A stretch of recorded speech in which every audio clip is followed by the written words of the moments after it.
Բարև բոլորին, շարունակելով տեսանյութերի շարքը, այսօր ցանկանում եմ անդրադառնալ Մարդու իրավունքների Եվրոպական դատարանի կողմից անցած տարի 2025 թվականին կայացված առանցքային վճիռներից մեկին, որը նաև 2026 թվականին վարակված Մարդու իրավունքների Եվրոպական դատարանի զեկույցի համաձայն համարվում է կարևորագույն ուղենիշային վճիռներից մեկը Մարդու իրավունքների Եվրոպական դատարանի կողմից 2025 թվականին կայացված, սակայն մինչ դրան անդրադառնալը հիշեցնեմ, որ բաժանորդագրվեք ալիքին, մեկնաբանություններում գրեք ձեր դիտարկումները, կարծիքները, հարցերը, որ ունեք, որոնց կցանկանաք, որպեսզի անդրադառնանք հետագա տեսանյութերի շրջանակներում, ինչպես նաև հավանեք այս տեսանյութը։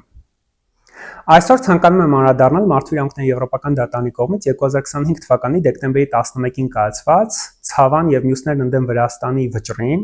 որը հետաքրքրական է իր փաստական հանգամանքներով, վերլուծությամբ, այն դիտարկումներով, որոնք որ Մարդու իրավունքների Եվրոպական դատարանը փորձել է ներկայացնել այդ վճռում, ընդ որում այս վճիռը կայացվել է մեծ պալատի մակարդակով, նախկինում նաև վճիռ կար կայացված փոքր պալատի մակարդակով, սակայն հետագայում մեծ պալատը վերանայել էր փոքր պալատի կողմից կայացված վճիռը։ Ինչու է հետաքրքրությունը այս վճռի եւ ամենակարևորը ինչ իրադարձություններին էր այն վերաբերվում։ Ովքեր կհիշեն, հետևել են իրադարձություններին 2019 թվականի հունիսի 20-ից 21-ը Վրաստանի խորհրդարանի առաջ մեծ հանրահավաք էր բռնկվել, պայմանավորված այն հանգամանքով, որ ուղղափառության միջխորհրդարանական վեհաժողովի նիստի շրջանակներում, որն անցկացվում էր Վրաստանի խորհրդարանում, խորհրդան էր ժամանել նաև Ռուսաստանի Դաշնության Պետդումայի անդամ Սերգեյ Գավրիլովը, ով նստել էր Վրաստանի խորհրդարանի խոսնակի աթոռին եւ ռուսաց լեզվով ելույթ էր ունենում։ Այս իրադարձությունը մի քանի ժամերի ընթացքում բռնկել էր դժգոհության շատ մեծ ալիք եւ բազմամարդ հավաք էր կազմակերպվել Վրաստանի խորհրդարանի առջեւ եւ անձինք նույնիսկ փորձում էին մուտք գործել խորհրդարան, պահանջելով եւ ընդգծելով, թե ինչու կարող է Ռուսաստանի Դաշնության Պետդումայի պատգամավորը գալ Վրաստանի խորհրդարան ելույթ ունենալ, իսկ մենք չենք կարող մուտք գործել մեր խորհրդարան։ Եվ սրանով էր նաև պահանջված այն հանգամանքը, որ այս օրերին տեղի ունեցած իրադարձությունը եւ մասնավորապես հունիսի 20-ին տեղի ունեցած հանգամանքները բնութագրվում էին որպես Գավրիլովի գիշեր լրատվամիջոցների կողմից, որպեսզի պատկերացնեք մասշտաբները այս հավաքի անցկացման, մոտավորապես դրան մասնակցում էր 12000-ից 15000 ցուցարար, այնտեղ էին գտնվում նաև լրագրողներ, ովքեր փորձում էին լուսաբանել այս իրադարձությունները, եւ դրանցից բացի կար մոտ 5000 ոստիկան, ովքեր փորձել էին պատկազմել Վրաստանի խորհրդարանի առջեւ, որպեսզի թույլ չտային ցուցարարներին մուտք գործել Վրաստանի խորհրդարան։ Իրադարձությունները զարգացել էին հետևյալ տրամաբանությամբ, մի քանի ժամերի ընթացքում ոստիկանությունը սկսել էր առանց որևէ նախազգուշացման ցրել հավաքը եւ դա փորձել էր կատարել հատուկ միջոցների կիրառմամբ, ընդ որում հատուկ միջոցները կիրառվել էին միաժամանակյա։ Կիրառվել էր արցունքաբեր գազ, ջրցան մեքենա, ռետինե փամփուշտներ, որոնք ունեին կինետիկ ազդեցություն, եւ արդյունքում մոտավորապես 200-անց ստացել էր մարմնական վնասվածքներ, որոնցից 40 լրագրողներ, 40 ոստիկաններ, ընդհանուր ձերբակալվել էր մոտավորապես 342 հոգի եւ ամենակարևորը, որպեսզի պատկերացնենք մասշտաբ այն գործողությունների այդ հատուկ միջոցների, որոնք որ կիրառվել էին եւ ունեին մարդկանց կյանքին, առողջությանը վնաս պատճառելու իրական ռիսկ, մոտավորապես 800 ռետինե փամփուշտ արձակվել էր 3-ից 4 ժամ կտրվածքով։ Եվ այս ամենը հանգեցրել էր շատ լուրջ մարմնական վնասվածքների տարբեր անձանց մոտ, այդ թվում լրագրողների, ովքեր որ իրենց մասնագիտական գործունեությունն էին փորձում իրականացնել հավաքի շրջանակներում, լուսաբանել այնտեղ տեղի ունեցող իրադարձությունները, իրենք տարբերակվում էին իրենց բեյջերով, տարբերակվում էին իրենց շապիկներով, որոնց վրա գրված էր press նշանը, կամ ովքեր որ չէին տարբերակվում, ունեին տեխնիկա, որով փորձում էին լուսաբանել այդտեղ տեղի ունեցող իրադարձությունները, այսինքն հնարավոր էր իրենց իդենտիֆիկացնել այնտեղ որպես լրագրողների։ Այնուհետև որպես այդպիսին այս հատուկ միջոցների գործադրման արդյունքում ստացել էին բազմաթիվ մարդիկ մարմնական վնասվածքներ, այս ամենը հանգեցրել էր նրան, որ հարուցվել էր քրեական գործի շրջանակներում հարցաքննվել էր ավելի քան 600 անձ, այդ թվում նաև Վրաստանի ներքին գործերի նախարարը, ով ցուցմունք էր տվել եւ հայտնել էր որպես այդպիսին այն, որ ոստիկանները ղեկավարությունից չէին ստացել հրաման հատուկ միջոցների կիրառման վերաբերյալ, այլ իրենք հատուկ միջոցները կիրառվելու հանձնարարություն ունեին տեղում, ընդհանուր թույլտվություն կար, առայն որ իրենք ֆորս մաժորային իրավիճակներից ելնելով, այսինքն եթե լիներ օրինակ սպառնալիք մարդկանց կյանքին, առողջությանը, իրենք իրավունք ունեին հատուկ միջոցներ կիրառել եւ հատուկ միջոցների կիրառման վերաբերյալ հատուկ թույլտվություն, որը որ տրված էր ղեկավարությունից, չկար որպես այդպեսին, ինչը բնականաբար մտահոգիչ էր եւ հարցաքննվել էին բազմաթիվ նաեւ ցուցարարներ, տարբեր խմբերի անձինք, նույնիսկ մի շարք անձինք դիմել էին, որպեսզի տուժող ճանաչվեին գործի քննության շրջանակներում, իրենց մերժվել էր տուժող ճանաչելու հնարավորությունը։ Ընդհանուր առմամբ այս գործընթացը ըստ էության փաստացի ավարտվել էր, թեև դե յուրե շարունակվում էր, որովհետեւ քրեական գործի քննությունը շարունակվում է մինչ օրս, այն շարունակվում է ընթացքի մեջ է գտնվում, բայց տվյալ պարագայում առանձնահատուկ նշանակություններ այն հանգամանք, որ ընդհանրապես ընդամենը 3 ոստիկանի մեղադրանք էր առաջադրվել։ Նրանք ազատվել էին քրեական պատասխանատվությունից համաներման ակտի կիրառման հիման վրա։ Դրանից բացի ընդհանուր առմամբ շուրջ 11 ոստիկանի լիազորություններ կասեցվել էին, հետագայում կարգապահական պատասխանատվության շրջանակներում մոտ 10 ազատվել էր իրենց ծառայություն իրականացնելուց, սակայն հնարավոր չէր եղել իդենտիֆիկացնել, թե արդյոք այդ նույն անձինք են, ովքեր որ հավաքի շրջանակներում են մասնակցել, հատուկ միջոցներ են կիրառել, իրենք են եղել, թե ոչ։ Մյուս կարևոր հանգամանքը նաև այն էր, որ որոշ անձինք, ովքեր նաև հետագայում դիմել էին Մարդու իրավունքների եվրոպական դատարան, դիմել էին քաղաքացիական դատավարության կարգով հատուցում ստանալու այն վնասվածքների վերաբերյալ, որոնք որ իրենց պատճառվել է կյանքին, առողջությանը, իրենց մասնագիտական գործունեությունը անհնարին է եղել այդ պայմաններում շարունակել, եւ այս գործերի շրջանակներում դատարանները բովանդակային քննություն էին իրականացրել եւ արձանագրել էին անձանց իրավունքների խախտման փաստը, ոստիկանների կողմից ոչ իրավաչափ գործողությունների կատարումը եւ դրա հիման վրա որոշակի փոխհատուցումներ տվել էին, բայց իրապես փոխհատուցում ստանալու հանգամանքների վերաբերյալ տվյալներ հայտնի չէին։ Ինչ էր տեղի ունեցել Մարդու իրավունքների եվրոպական դատարանում, պես 26 անձ դիմել էր հետագայում Մարդու իրավունքների եվրոպական դատարան եւ փոքր պալատի կազմով, երբ որ գործի քննությունն իրականացվել էր, Մարդու իրավունքների եվրոպական դատարանը ընդհանրապես արձանագրել էր Եվրոպական կոնվենցիայի 3-րդ հոդվածի ընդհանցակարգային խախտում։ Այսինքն ասել էր, որ պետությունը արդյունավետ քայլեր չի իրականացրել գործի պատշաճ քննությունը ներպետական մակարդակով իրականացնելու համար, ինչու, որովհետև անձանց շրջանակը որպես այդպեսին շատ նեղ ա եղել, պետությունը սահմանափակվել է ընդամենը 3 անձի մեղադրանք առաջադրելով, ընդ որում լիազորությունների չարաշահման ոչ թե խոշտանգման մեղադրանքով, որը որ ներառված չէր համաներման ակտի մեջ, եւ տվյալ պարագայում որպես այդպեսին հենց քննարկման առարկա էր դարձվում նաեւ այն հարցը, թե պետությունը ինչ քայլեր է ձեռնարկել արդյունավետ քննությունն ապահովելու համար եւ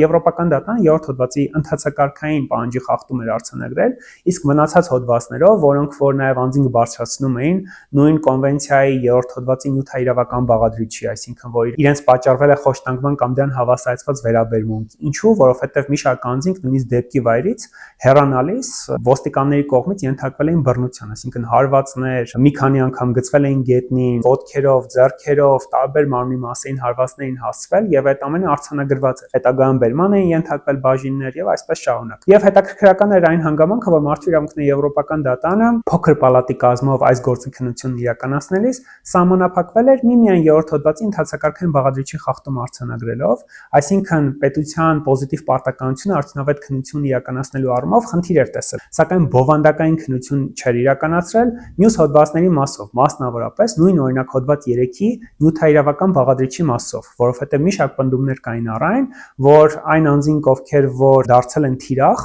այդ հավաքի շրջանակներում հատուկ միջոցների կիրառման, իրենց պատճառվել է խոշտանգման կամ դրան հավասարեցված վերաբերմունք, որպիսի պայմաններում պետք է Մարդու իրավունքների եվրոպական դատարան նաև քննարկման առարկա դարձնել կոնվենցիայի 3-րդ հոդվածի նյութաիրավական բաղադրիչի խախտումը։ Սակայն Մարդու իրավունքների եվրոպական դատարանը չէր անդրադարձել կոնվենցիայի 7-րդ հոդվածի նյութաիրավական բաղադրիչին, չէր անդրադարձել կոնվենցիայի 10-րդ հոդվածին, որը բարձրացում էր խոսքի ազատության իրավունքի շրջանակներում, չէր անդրադարձել կոնվենցիայի 11-րդ հոդվածին, որը որպես այդպեսին նույնպես բարձրացվում էր, 13-րդ հոդվածին եւ ընդհանուր առմամբ ձևավորվել էր մի վիճակ, որ Եվրոպական դատարանը ըստ էության ասում էր, ես ձեռնպահ եմ մնում այս հոդվածների մեջ մտնելուց, ինչի համար, որովհետև դուպլիկացիա տեղի կունենա, այսինքն գնացեք ներպետական մակարդակով արդյունավետ քննություն կատարեք, պատասխանեք էական նշանակություն ունեցող հանգամանքներին, հետագայում, եթե կպարզվի, որ տվյալ պարագայում պետությունը շարունակում է ոչ պատշաճ քննություն իրականացնել, արդեն Եվրոպական դատարանը նաև բովանդակային քննություն կկատարի մնացած հոդվածների շուրջ։ Սակայն տվյալ պարագայում ինչ էր տեղի ունեցել, հետագայում երբ որ փոքր պալատը ձեռնպահ էր մնացել այս հարցերի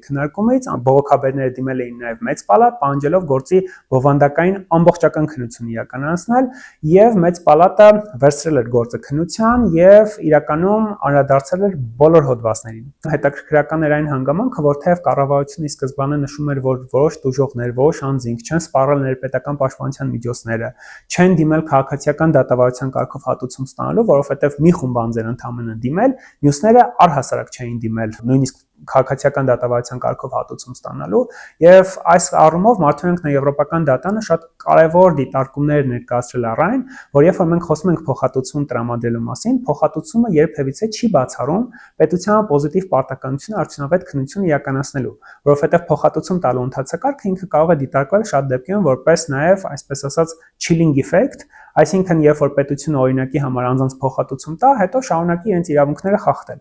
Հետաբար այս տրամաբանության շրջանակներում արդյունքների եվրոպական դատան ընդգծել էր մի քանի անգամ, որ երբ որ մենք խոսում ենք փոխհատուցման մասին, փոխհատուցումը դա առանձին կոմպոնենտ է, իսկ պետության կողմից արդյունավետ քննություն իրականացնելու պոզիտիվ պարտականությունը դա առանձին կոմպոնենտ է։ Մյուս կարևոր հանգամանքը կանում էր նրանում, որ այս գործի քննության շրջանակներում արդյունքների եվրոպական դատանը հենց կոնվենցիայի նաև 3-րդ հոդվածի ընդհանրակարգային բաղադրիչի առումով միանշանակորեն մեծ պալատը պահեց փոքր պալատի կողմից արտահայտված դիրքորոշումները, որ կար արդյունավետ քննություն իրականացնելու խնդիր, որը ընդ որում նաև ընդգծեմ, որ ներպետական մակարդակով մի շարք մարմինների կողմից հաստատված էր, այդ թվում նաև Վրաստանի օմբուդսմենի մարդու պաշտպանի գրասենյակի կողմից, երբ որ հատուկ զեկույց էր պատրաստվել, ընդգծվել էր, որ արդյունավետ քննություն չի իրականացվել։ Հետագայում նաև մեծ պալատը մարդու եվրոպական դատան, երբ որ քննություն էր իրականացրել, անդրադարձել էր նաև կոնվենցիայի 3-րդ հոդվածի նյութայրավական բաղադրիչին, անդրադառնալով այն հանգամանքին, թե արդյոք տվյալ պարագայում հատուկ միջոցները, որոնք որ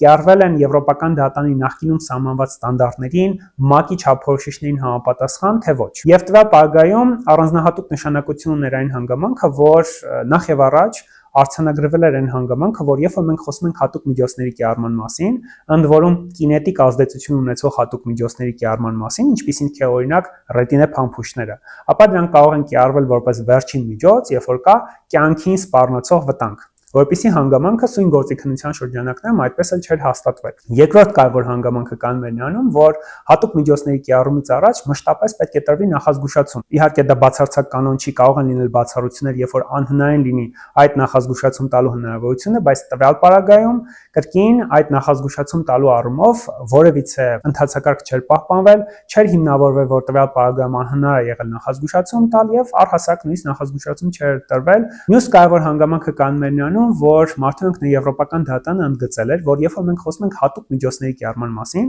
հատուկ միջոցները երբևիցե չեն կարող լինել ամբողջի կառավարման գործիք, այսինքն դրանք չեն կարող լինել միջոցներ, որոնք որ կիրառվում են հասարակությանը, հատկապես հավաքների շրջանակներում մարդկանց կառավարելու մի կետից մյուս կետ, այսպես ասած, բրդելու առումով, որովհետև հիմնական նպատակը պիտի լինի այն հատուկ միջոցների կիրառման, որ դրանք կիրառվեն ոչ թե որպես ամբողջի կառավարման միջոց, այլ դրանք կիրառվեն թիրախավորված ձևով, երբ որ կա կոնկրետ խնդիր, կա կոնկրետ անձ, ովքեր որպես այդպեսին ոչի ավաչավ վարքագիծ են դրսևորում, ովքեր որ փորձում են ագրեսիա դրսևորել, ովքեր որ հրահրում են, որովհետև կարևոր խնդիրներից մեկը, կարևոր հարցադրումներից մեկն այն է, որ եթե մենք ունենք հավաքի ընթացքում անձինք, ովքեր որ որպես այդպեսին իրենց ոչի ավաչավ վարքագիծ են դրսևորում, ապա դա չի բացառում այդ անձի կողքին կանգնած խաղաղ ցուցարարին իր բողոքի ձայնը բարձրացնելու եւ հավաքի մասնակցության իր իրավունքը իրացնելու համար։ Մյուս կարևոր հանգամանքը կանում է նրանում, որ մարդու եվրոպական դատանը արձանագրեց, որ երբ որ մենք խոսում ենք հատուկ միջոցների կիրառման մասին, ապա ոստիկանները պիտի անցնեն հատուկ վերապատրաստումներ հատուկ միջոցների կիրառման մասին։ Կոնկրետ դա նաև տեղայնացնելով սույն գործի փաստական հանգամանքների շրջանակներում արձանագրել էր, որ տվյալներ ըստ էության չէին ներկայացվել, թե արդյոք ոստիկանները անցել են այս առումով հատուկ վերապատրաստում, թե ոչ։ Ընդ որում նաև հետաքրքրական էր այն հանգամանքը, որ մարդու եվրոպական դատանը պահանջել էր, որպեսզի իրեն ներկայացվեր այս գործողությունների կատարման պլանը։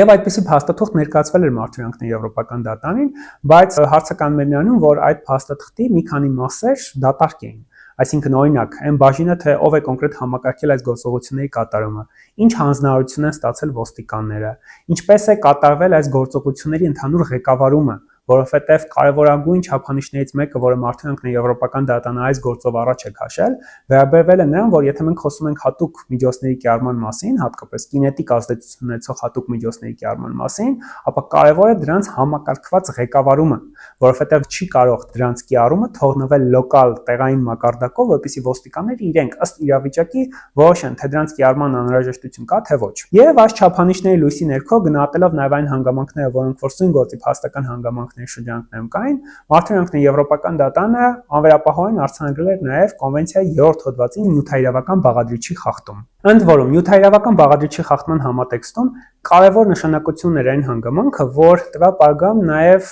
դատարանին չէին ներկայացվել փաստական հանգամանքներ հատուկ միջոցների կիրառման համաչափության, անհրաժեշտության մասին, որովհետև գործի նյութերում կային հստակ տեսանյութեր, որոնք ցույց էին տալիս, որ այն անձին, ում պատճառվել էր վնասվածքներ այդ ռետինե փամփուշտների նաև կիրառման արդյունքում, իրենք խաղաղ իրենց տեղում կանգնած իրենց գործողություններն էին կատարում։ դիցուկ լրագրողները իրենց մասնագիտական գործողություններն էին կատարում, այն ցուցարարները, ովքեր որ գտնվում էին այդտեղ եւ իրենց նկատմամբ կիրառվել էին հատուկ միջոցներ, կրկին որևէ անկարգություն չէին դրսևորում, քարեր չէին նետում, շշեր չէին նետում ոստիկանների ուղղությամբ եւ երբևիցե տվյալ պարագայում արդարացված լինել չէր կարող իրենց նկատմամբ հատուկ միջոցների կիրառումը։ Եվ այս համատեքստում նաև կարևոր էր այն հանգամանքը, որ ներկայացվում էին Վրաստանի կառավարության ներկայացուցիչների կողմից վրացական պատճառաբանություններ, ընդհանրական դիտարկումներ, որոնք որ փորձ էր կատարվում դրանց կիրառմամբ արդարացնել այդ հատուկ միջոցների կիրառումը։ Ընդհանուր առմամբ Մարդու իրավունքների եվրոպական դատարանը արձանագրեց, որ այդ ընդհանրական վրացական պատճառաբանությունները ընդունելի չեն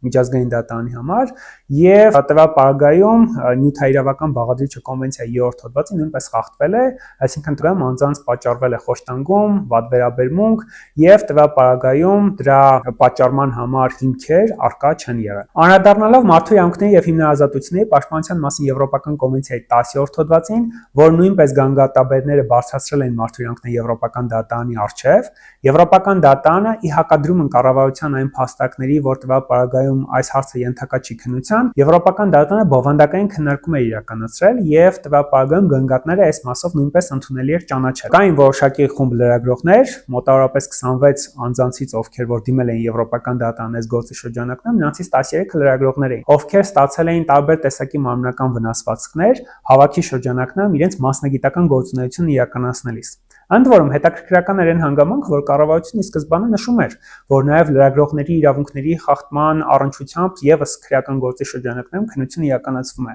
սակայն որևէ հանգամանք հայտնի չէր, թե ինչ է պարզվել, ինչ ձևաչափով է պարզվել, ինչն է առարկան կոնկրետ, որը քննության առարկա է դարձվում, ընդ որում որոշ անձինք նույնիսկ տուժող չէին ճանաչվել։ Եվ այս համատեքստում Մարդու իրավունքների եվրոպական դատարանը բովանդակային քննություն է իրականացրել, ինչպես նշեցի, որտեղ կոնվենցիայի 10-րդ հոդվածը ինքը վերաբերում է խոսքի ազատությանը, իսկ լրագրողները այս առումով շատ կարևոր առանձնահատուկ գործառույթ ունեն։ Իրենք իրականացնում են watchdog-ի հանրային վերահսկողության գործառույթ եւ իրենց միջոցով էին երրորդ անձինք, ովքեր որ հավաքի վայրում չէին գտնվում, կարող էին տեղեկանալ այդ վայրում տեղի ունեցող իրադարձությունների մասին։ Եվ տվյալ պարագայում, քանի որ իրենց միջոցով է իրականացում հանրային վերահսկողությունը, իրենք էին ապահովում խոսքի ազատությունը, ապա տվյալ համատեքստում կարևոր նշանակություն ուներ նաեւ կոնվենցիայի 10-րդ հոդվածի բովանդակային քննարկման առարկա դարձնելը։ Եվ ի հակադրում կառավարության այն փաստարկների, որ տվյալ պարագայում ընդհանրապես ռիկոշետի արդյունքում է տեղի ունեցել այն վնասվածքները, որոնք իրենք ստացել էին, իսկ իրենք պնդում էին, որ ոչ դա թիրախային իրենց ուղղությամբ հենց արձակելու արդյունքում է, որ իրենք ստացել են այդ վնասվածքները։ Մարդու իրավունքների եվրոպական դատարանը այդ հարցին ձեռնպահ մնաց անդրադառնալուց, նույնիսկ մեծ պալատի մակարդակով, բայց բովանդակային քննարկման առարկա դարձնելով այս գործը եւ առանձնացնելով այն հանգամանք, որ երբ որ մենք խոսում ենք հավաքների մասին եւ լրագրողների մասին այդ հավաքների շրջանակներում, լրագրողները պետք է ունենան հատուկ պաշտպանության իրավունք եւ իրենք պիտի գտնվեն հատուկ պաշտպանության ներքո, որի մասին խոսում է թե Եվրոպայի խորհրդի նախարարների կոմիտեի կողմից մշակված չափանիշները, թե ԵԽԽՎ-ի Եվրոպայի խորհրդի խորհրդարանական վեհաժողովի, թե Վենետիկի հանձնաժողովի կողմից արտահայտված դիրքորոշումներ, որը ստանդարտ է։ Եվ երբ որ մենք խոսում ենք հավաքների անցկացման մասին, հավաքների ընթացքում լրագրողները պետք է գտնվեն հատուկ պաշտպանության քողի ներքո։ Եվ քանի որ տվյալ պարագայում լրագրողները առանց որևէ հիմնավորման, առանց որևէ պատճառաբանությունների ստացել են լուրջ մարմնական վնասվածքներ կինետիկ ազդեցություն ունեցող հատուկ միջոցների կիրառման արդյունքում, Մարդու իրավունքների եվրոպական դատարանը նաև տվյալ գործի շրջանակներում արձանագրել էր կոնվենցիայի 10-րդ հոդվածի խախտում։ Եվ այս հանգամանքների լույսի ներքո նաև Մարդու իրավունքների եվրոպական դատարանը բովանդակային քննություն էր իրականացրել նաև Մարդու իրավունքների եւ հիմնարարազատությունների պաշտպանության մասին եվրոպական կոնվենցիայի 11-րդ հոդվածի լույսի ներքո, մասնավորապես խաղ հավաքների անցկացման իրավունքի ներքո, եւ կարևոր եւ արժեքավոր դիտարկումներ անցկացրել այն մասին, որ այո, երբ որ մենք ընդհանրապես խոսում ենք հավաքի անցկացման մասին, հավաքները, որոնք որպես այդպեսին իրենց բնույթով լիարժեք խաղաղ են, չեն կարող միևնույն հարթության վրա դրվել եւ միևնույն պաշտպանության երաշխիքներից օգտվել, ինչպես օրինակ ոչ խաղաղ բնույթի հավաքի անցկացումը։ Եվ այս գործի քննության շրջանակներում, ինչպես ցույց է տալիս Մարդու իրավունքների եվրոպական դատարանի կողմից ներկայացված դիտարկումները, ըստ էության այս հավաքը ամբողջությամբ խաղաղ չի դիտարկվել, հաշվի առնելով այն հանգամանքները, որ 300-ից 1000 անց փորձում էր ճեղքել ոստիկանական շղթան, փորձում են իրենցից իրենց սաղավարտ կապակները վերցնել, փորձում էին շշեր, քարեր նետել որոշակի խումբանձինք ոստիկանների ուղղությամբ եւ դրանով պայմանված էր այն հանգամանքը, որ եվրոպական դատանը դասական իմաստով տվյալ հավաքը խաղաղ չէր համարել, ի տարբերություն նույն օրինակ Մուշեղ Սաղաթելյանն ընդդեմ Հայաստանի գործով եւ մի շարք այլ գործերով 2008 թվականի մարտի 1-ի վերաբերյալ Մարդուրանքների Եվրոպական դատարանի կողմից արված դիտարկումների։ Եվ հենց այս կոնտեքստում կարևոր նշանակություն էր այն հանգամանքը, որ այնուամենայնիվ չմտնելով այդ տիրույթ եւ հաստատակամ դատողություններ չանելով նույնիսկ այն մասին, թե արդյոք տվյալ պարագայում միջամտությունը դիցուք հավաքների ազատության իրավունքին, որ տեղի էր ունեցել, արդյոք այն հետապնդում էր իրավաչափ նպատակ, արդյոք օրենսդրական հստակ կարգավորներ կային թե ոչ, Մարդուրանքների Եվրոպական դատարանը առնվազն այդ միջամտության անհրաժեշտությունը ժողովրդավարական հասարակությունում գնահատելու համատեքստում անվերապահ դիրքորոշումներ էր արտահայտել այն մասին, որ տվյալ պարագայում այն միջոցները, որոնք որ կիրառվել էին խաղաղ հավաքների անցկացման իրավունքի նկատմամբ, դրանք եղել էին անհամաչափ, որովհետև ամեն դեպքում, եթե նույնիսկ կա լոկալ մակարդակում խնդիր, որ կոնկրետ անձինք դրսևորում են ոչ իրավաչափ վարքագիծ, ինչպես նշեցի, նրանք որոշ դեպքերում հանդես են գալիս որպես ագրեսիվ վարքագծի կրող անձինք, ովքեր փորձում են խաղաղ հավաքը վերաճել այլ ուղղությամբ, ընթացող ավելի ագրեսիվ հավաքի, բռնություն կիրառել ոստիկանների նկատմամբ, ապա այդ անձանց կողքին գտնվող խաղաղ ցուցարարները երբևիցե չեն կարող զրկվել խաղաղ հավաքներ անցկացնելու իրենց իրավունքից։ Մինչդեռ սույն գործի փաստական հանգամանքների պայմանում ստացվել էր այնպես, որ այդ հատուկ միջոցները կիրառվել էին massայաբար, որպես ամբողջի կառավարման գործիք, ինչը եղել էր անթույլատրելի Մարդուրանքների Եվրոպական դատարանի, ինչպես նաև միջազգային ստանդարտների տեսանկյունից, որովհետև երբ որ մենք խոսում ենք հատուկ միջոցների կիրառման մասին, դրանք կարող են կիրառվել բացառապես թիրախավորված ձևով, այսինքն կա լոկալ մակարդակում կոնկրետ խնդիր, լուծեք այդ խնդիրը, բայց երբևիցե դու չես կարող դա massայաբար, ընդ որում շղթայական ձևով, որը որ տվյալ գործի քննության շրջանակներում նույնպես արձանագրված էր, որ ռետինե փամփուշտներով նաև կրակոցները, որոնք որ կիրառվում էին միաժամանակ ջրցան մեքենայի, միաժամանակ արցունքաբեր գազի հետ անդադ ուղղված էին որպես այդպիսին առանց կոնկրետ թիրախավորման, որի պայմաններում էլ տվյալ պարագայում բազմաթիվ մարդիկ ստացել էին տարբեր աստիճանի մարմնական վնասվածքներ, կյանքի առողջության հետ լուրջ անհամատեղելիություն ունեցող։ Կարևոր է նկատել նաև այն հանգամանքը, որ պետությունը ընդհանուր առմամբ կոնվենցիայի դիցուք օրինակ 11-րդ հոդվածի մասնապես հավաքների ազատության իրավունքի նկատմամբ միջամտություն իրականացնելիս ունի որոշակի հայեցողության լուսանցք, բայց ամենակարևոր հանգամանքը կայանում է նրանում, որ այդ հայեցողության լուսանցքը միշտ սահմանափակված է կոնկրետ փաստական հանգամանքներով։ Երբևիցե պետությունը չի կարող վերացական դատակ նախադասություններով կամ, չգիտեմ, օպերատիվ տվյալով կամ այնպիսի տեղեկատվության, որը իր տակ փաստ չունի, հիմնավորել իր կողմից հավաքների ազատության իրավունքի նկատմամբ իրականացվող միջամտությունը, ինչպես օրինակ այս գործի քննության շրջանակներում էր տեղի ունեցել։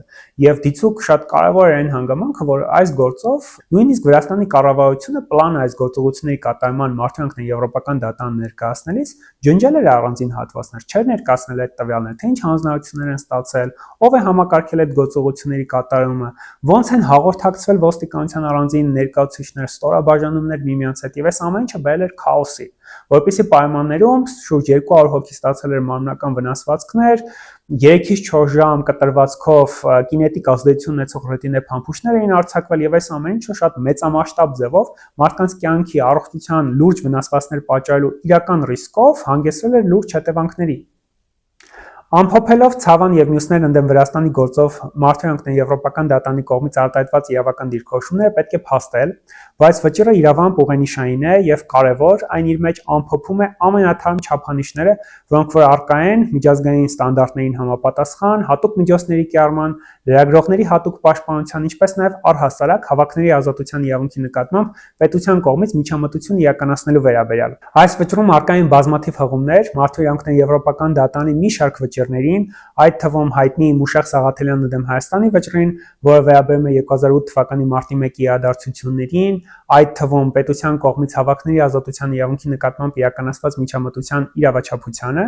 եւ տվյալ համատեքստում հարկ է նաեւ նշել, որ այս վճիռը դեռևս գտնվում է կատարման փուլում Եվրոպայի խորհրդի նախարարների կոմիտեի վերահսկողության տիրույթում։ Եվրոպայի խորհրդի նախարարների կոմիտեն անցած տարի դրական էր գնահատել այն փոփոխությունները, որոնք որ Հայաստանում տեղի են ունեցել, մասնավորապես ոստիկանության գվարդիայի մասին նոր օրենքի ընդունումը, որտեղ կան սահմանված հարկադրանքի միջոցների կիրառման նոր ստանդարտներ, նոր չափանիշներ, միաժամանակ իր մտահոգությունները արտահայտել 2024 թվականի մայիս-հունիս ամիսներին հավաքների ընթացքում անհամաչափ ուժի կիրառման առնչությամբ եւ Հայաստանի կառավարությունը նաեւ տրվել էր ժամկետ մինչեւ 2026 թվականի հոկտեմբեր ամիսը բացատրություններ ներկայացնելու այն մասին, թե ինչ փոփոխություններ են պրակտիկայի մակարդակով Հայաստանում տեղի ունեցել։ Այս առումով կարծում եմ, որ Ցավան եւ մյուսներն ընդդեմ Վրաստանի գործը լավագույն օրինակներից մեկը կարող է լինել պատկերացում կազմելու համար այն վերջին չափանիշներին, այն վերջին ստանդարտների մասին, որոնք որ մարդուրանքն եվրոպական դատարանի կողմից մշակվել են եւ որոնք որ համապատասխանում են Եվրոպայի խորհրդի այն բարձր չափանիշներին, որոնք որ կիրառելի են